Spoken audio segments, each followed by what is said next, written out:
Hello and welcome to the Oak House. My name is Jessica and welcome to our very first YouTube video. I'm excited to share some things with you. We're creating this YouTube channel to be able to encourage and inspire homeschool families and just families in general as we try to live out our faith as we homeschool and we work together.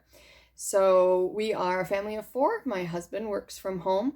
I'm a stay-at-home mom, and I have two boys, the listener who is 7 and the red defender who is about 3. And today we're going to talk about resurrection eggs. But in the future, I'm planning on doing other videos on homeschooling topics, crafts and adventures that we have, things like how to work with fidgety kids, some of the learning games that we play during our homeschool day, dealing with dysgraphia and focus in some faith-based ways, crafts and activities that we do, and what we do with classical conversations. So if that sounds like something that you'd like to listen to, then subscribe so you can follow along. But today we're going to be talking about resurrection eggs. This is kind of like a countdown or like an Advent thing counting towards Easter, and today is the Wednesday before Palm Sunday, and so this is when we start this in our family. So we have a carton of 12 eggs, and each one is filled with something that talks about the story of Jesus from Passover and Palm Sunday all the way through to the resurrection, the crucifixion and the resurrection. And so this is just a fun way to get the kids a little bit hands-on and excited about Easter and honing them back in on what Easter is really about, instead of all just the pop culture of the Easter bunny and eggs and chocolate.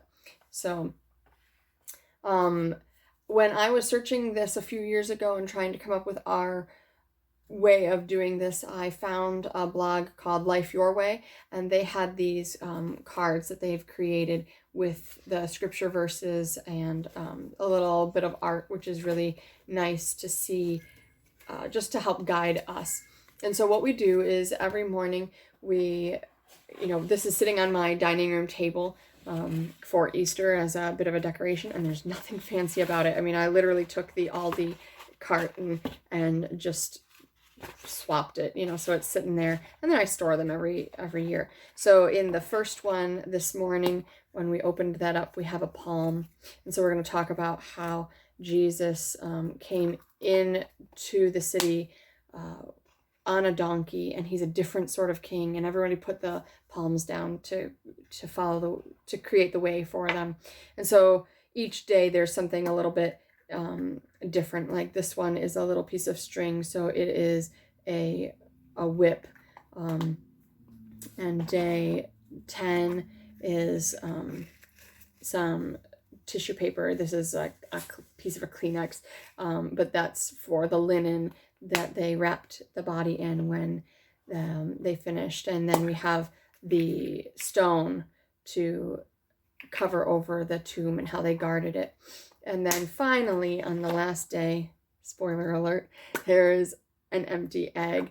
And so the kids get used to seeing something every day, and then they're like, wait, why is there an empty egg? And we can talk about the empty tomb and how Jesus is alive today and what that means for us and how important that is for us.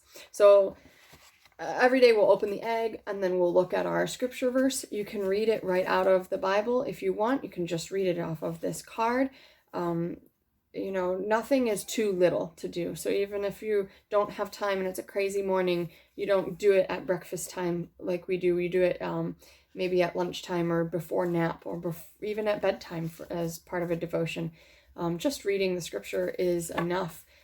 Just telling the story is enough. But if you want to add more, we may occasionally read from the International Children's Bible, and that's a Bible translation that was written specifically for children, and so it just uses words that are very understandable, and yet it's still a translation, it's still a Bible. You're opening it up and you're reading it. And then I also like some story picture Bibles for kids, especially for the red defender being only 3.5. Some pictures really can be captivating for him. So a few of my favorites are the Jesus Storybook Bible. This is written by Sally Lloyd Jones and illustrated by Jago, and it just has lots of vibrant pictures. And the stories always point back to Jesus, whether they're in the Old Testament or New. They're always pointing to Jesus as a rescuer. And so we'll probably read this about the servant king and the other stories that go along with it, with all of the Easter readings, A Dark Night. This one I really like because it does always point directly to Jesus. It talks about him being our rescuer, and that's the main theme of it. So as you read through that whole Bible, it really shows that. Another Bible I like is the Spark Storybook Bible.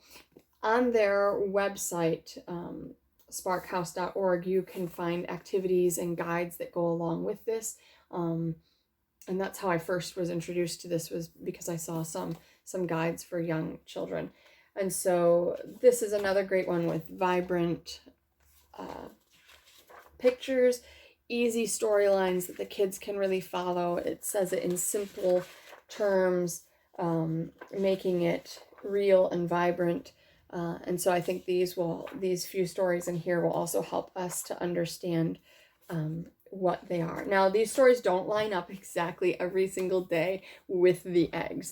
They overlap, because the story is telling things and it might have a few things from the eggs, and that's okay. It doesn't have to be perfect. So many times we get caught up in what looks like Pinterest and what looks perfect, and we want it to all look just so. And just remember that anytime we're looking on social media and we see videos or pictures or somebody has shared something, it's not that outside of that camera frame, everything else is perfect.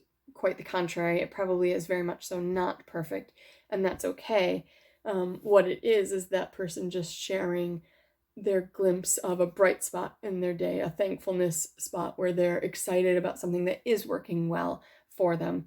And so I hope that as I share videos with you, you also remember that about me. Like, we turn this camera off, it's a miracle if we can even get footage that looks decent and edited to look decent. But the important thing is just sharing ideas, encouraging one another, and encouraging you to just keep faithful in your walk.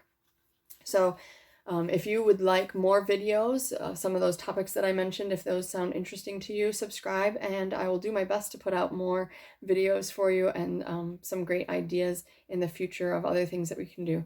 But for now, happy Easter, and I hope that you have a good time with your kids talking about the real meaning of Easter and pondering over the miracle that Jesus is in coming, dying for us so that we can have freedom and this truth that we otherwise would never have.